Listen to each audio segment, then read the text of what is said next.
Paul Stefano here, voice actor, voice-over artist, professional male voiceover. Yay, SEO cloud! I'm here today to do a comparison of the Audio-Technica AT4073a and the Sennheiser MKH-416. Now, I've had both of these mics in my studio for quite a while, and frankly, I'm having trouble finding a difference in the two. The Sennheiser is an industry standard for voiceover and lots of production work, but Audio-Technica has done such a fantastic job with the 4073a that they're, frankly, almost the same.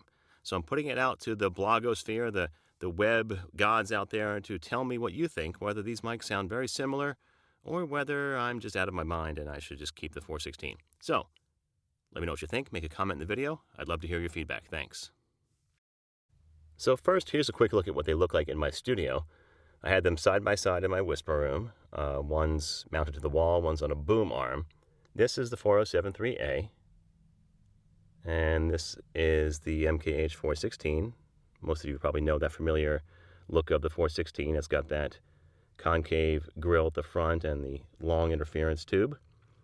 You can see the AT4073a is similar. It also has a long interference tube. It's about the same length, but the front grill is in a radial pattern versus the straight lines of the 416.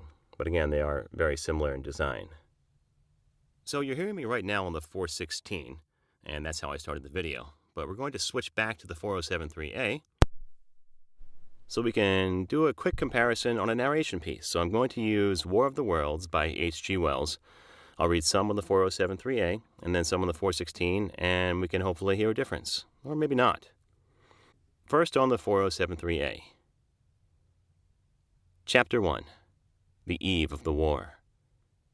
No one would have believed in the last years of the 19th century that this world was being watched keenly and closely by intelligences greater than man's, and yet as mortal as his own.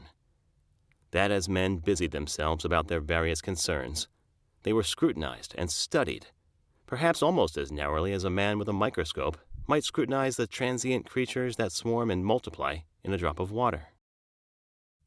And now on the 416. Chapter 1. The Eve of the War. No one would have believed, in the last years of the 19th century, that this world was being watched keenly and closely by intelligences greater than man's, and yet as mortal as his own. That as men busied themselves about their various concerns, they were scrutinized and studied, perhaps almost as narrowly as a man with a microscope might scrutinize the transient creatures that swarm and multiply in a drop of water. And now back to the 4073a. So that's it, a quick comparison. The only thing I've done to these files is normalize to make the volumes very similar because the 4073a is a little bit hotter.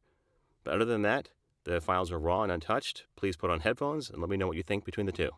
Thanks again.